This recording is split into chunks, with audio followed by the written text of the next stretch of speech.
truly applying science in my living. That's why I shred all delusional beliefs inside my mind. How? By preventing thinking too much delusional or not realistic. Because I realize all things are programmed by humans. It's manual, mano-mano itong ginagawa, at walang magical behind the screens. It's LCD, it's light, it's display, it's programming. Ganon ka na mold yung utak ko sa paniniwala sa mga bagay-bagay na ang bagay ay literal, at sa mga bagay-bagay walang magical. That's why I shred all the delusional belief inside my thoughts, inside myself, inside my living, and I start to critical think everything on my life. I'm starting to fact check kung totoo ba yung mga bagay, hindi, kung may source ba o wala.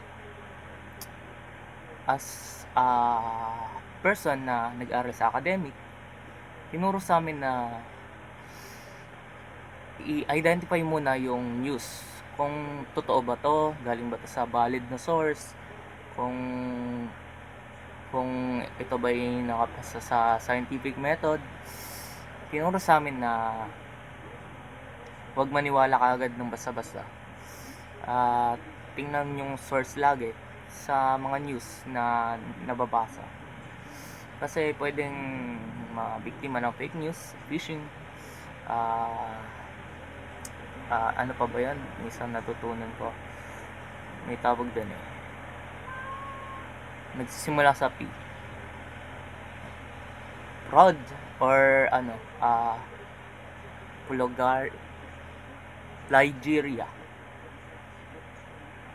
I don't know. Basta kind of, it's explaining na may mga bagay na may powered licensing. Ang mga bagay ay nilalagyan ng lisensya. Ang mga impormasyon ay ina-identify kung false or true. At may mga tawag sa maraming bagay. At yun ay usually nalalaman natin because yung mga journalist, may sinusunod sila plagiarism pala. It's pagkakatanda ko nung pinag-aralan ko, it's kind na ang gagaya sa gawa ng iba. It's copyright or whatever. Natutunan ko ay maraming bagay na feeling mo pwede gawin, pero kung papag-isipan mo ng critical, ay pinoprotektahan pala ng batas yung mga bagay-bagay. Kaya kung hindi ka educated na tao, gusto ko sabihin sa'yo na maraming bagay ang hindi mo pwede gawin dahil may mga batas na naka-assign sa mga bagay-bagay sa paligid mo. Mga moralidad na utos, policy sa isang lugar, maraming mga bagay na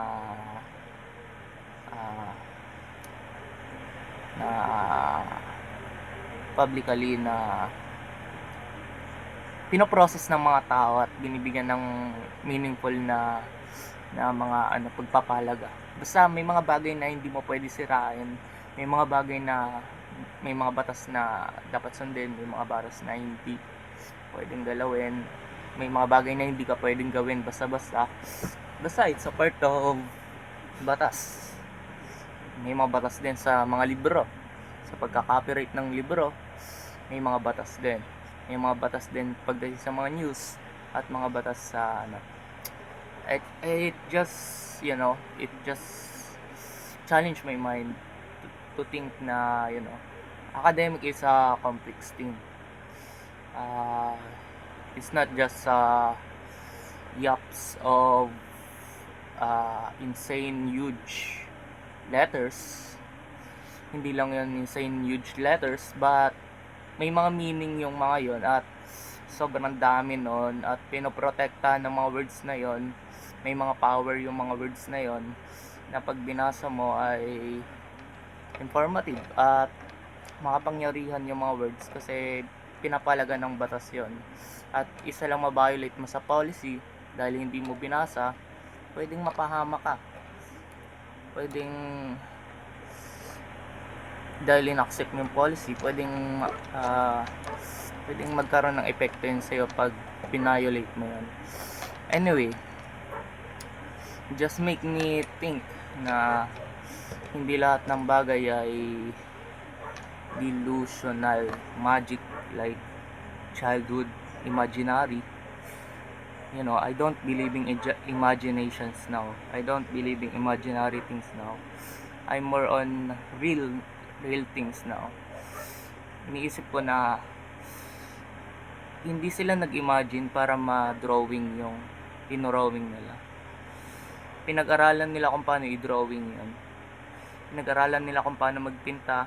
Pinag-aralan nila na systematically na step by step yung pagpinta. At walang magic doon. Hindi yun bagay na ginawa lang nila kasi malakas yung imagination nila. Hindi dahil doon, kundi dahil ginamitan nila to ng calculation at pagsusukat. Ginamitan nila ng mathematical yung mga bagay-bagay. At you know, it just persuade my mind to believe science rather than believing my own beliefs and delusional mentality. That's why I also questioning kung maniniwala ba talaga ako sa religions. Because I guess religions are made by humans, made by society, and everyone believing and dramatizing and choreographing the drama of religions. Pwedeng scripted yung mga religion, kailangan ito gawin, ganito, gawin itong drama na to, ganun. Para siyang roleplay. Para sa akin, personally, walang power yung religion. May power siya sa batas, pero wala siyang physical na power. Walang effect na magiget. Kasi yung iba, dahil nagdadasal, feeling nila blessed sila, feeling nila may superpowers sila, magkakaroon sila ng mga bagay na positive sa buhay. Walang delusional powers sa mga bagay-bagay. Hindi ka magkakaroon ng kapangyarihan sa mga bagay-bagay. Ginagawa mo lang yon kasi routine yon at feeling mo may something na maganda doon, pero behind the scene wala naman talagang something doon. Sadyang ginagawa lang ng mga tao na meaningful yung mga bagay-bagay. So hindi ako naniniwala sa religion dahil I rather believe my imagination. Instead na maniwala ako sa imagination ng ibang tao, maniniwala na lang ako sa sarili kong imagination. Pwede akong gumawa ng sarili kong imagination. Pwede ko sambahin si Light Yagam. O diba? Kaysa maging cultural norms ng mga tao sa Catholic or sa Islam or sa Buddhism na may sinasambang gods base sa kultura nila. At yung kultura nilang yun, inimbento lang din naman ng tao. So, yun. I don't believe in any gods because the gods is a bit nonsense now since we're educated on things. Science, inside my mind, science is contradicting the belief of nonsense things. Yung science, hinaharangan ako na maniwala sa mga bagay na supernatural. Hindi ako naniniwala sa supernatural dahil naging complex yung paniniwala ko dahil sa academic at science. At you know, it shreds my delusions, it shreds my religions. At I don't believe in religions now on because I'm believing science. Because on science, there's a reason for things that more acceptable compared than theoret- theoret- theoretical things. Because, you know, uh, people are praying because they feel it's supernatural. They will have powers. They will have a feeling of high, feeling of morality, the feeling of being being being feel like being religious, feel of pagiging banal. But I guess those people are just acting to be like that. But there's no things or there's no truth about that. It's all just an actions, but it's not all a truth. That's why I believe no. I believe nothing. I'm not buying on religions. I'm no religions. I'm no hindi ako sumasali sa anong community, sa kultura ng mga tao, hindi ako sumasali. Wala akong sinasalihan. Hindi ako sumasali sa kahit anong bagay. At hindi ako nag-agree sa mga idea nila. Ayun. I basically don't believe on gods. But doesn't mean I'm atheist. I'm just don't believe. Yun lang yun. Hindi ko sinasabi na dahil wala akong binibilib, dapat nila akong move sa religion ng atheist. No! I'm just basically don't believe. I don't need any cultures, any religions. I don't need anything. I'm just basically enlightened. I rather believe I'm alive and the natures gives everything, like that. We are alive, we are free, we are grateful, be experiencing positive emotions. But again, there's no magical things. There's no supernatural things on anything. So, yun lang. Gusto ko lang i-clarify sa akin na mas naniwala ako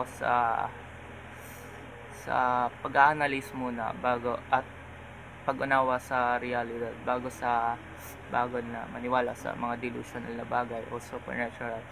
I'm shredding the beliefs.